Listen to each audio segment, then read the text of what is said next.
Hi guys, this is Billy Zell with ApprovedByBill.com and Nova Home Loans. So I had a class today with my good friend Greg Parham, who's a realtor and a lawyer. Two of the two most hated people in the world, right? And I'm one of them too. A loan officer's right there. He's with First Alliance Title as well. So we did a presentation on how to use contracts to leverage your buyers and came up with some great ideas because he meets with people all the time.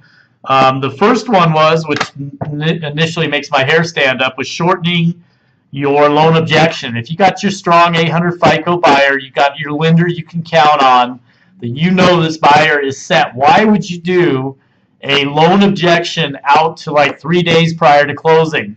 That was back in the old days. Now you got to get the property. You got to get aggressive. So he was saying just do it long enough to make sure you can get your appraisal in, and you've done your due diligence on the property, maybe a 2-weeker. So I thought that was a brilliant idea. We talked about appraisal waivers on VA and FHA buyers. You can try to waive it, but it's not allowed in Colorado. So those buyers can still get out if it doesn't appraise. We also talked about closing costs. So another thing you can do with your buyers, not only can you say they're going to pay for their own closing cost, you could also offer to pick up the seller's piece of the title work. So that's like another grand to the seller. I thought that was brilliant.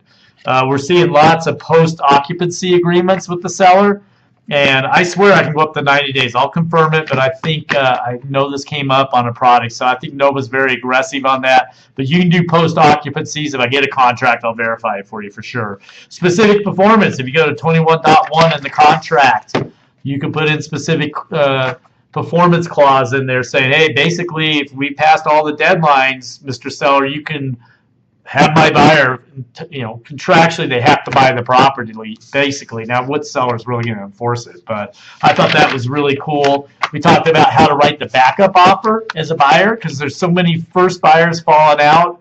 You tie up the property with the MEC based on termination with the ability to notify the agent that you're not the backup within 24 hours. So if your buyer finds another property, you can still get out of it, but it contractually ties up that property. Why would a listing agent want to do that? Gives them leverage with that first buyer. They start beating them up on appraisal, beating them up on inspection.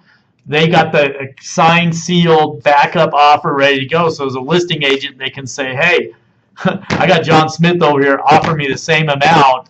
And he's not going to get hung up on this other stuff because I talked to his agent, and you guys we're not going to do anything on the property. Take it or leave it. So that's kind of the position you can put the listing agent in and get your buyer in the second position.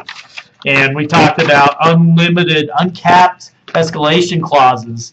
So because if it doesn't appraise, it doesn't matter anyway. So you can have an unlimited escalation clause. And a lot of the agents in the room were doing that. I've always had people like put a dollar amount. You can also do percentage. So if you got a higher end client, you can do percentage. And then we kind of tied it up with an argument, which is better? If you're looking at a contract that was lower, the escalation takes it to a value, or you have a contract that's coming in just giving you the value.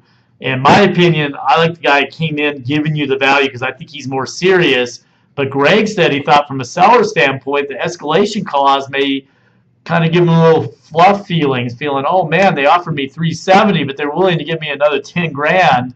Man, they must really want this house. Now, of course, the sharp listing agents in the room were like, oh, I will then counter automatically to the top of the escalation without even having to show a contract because they can counter. So anyway, these were great ideas. I'd love to get your opinion. What works better, escalation or going in just with best offer?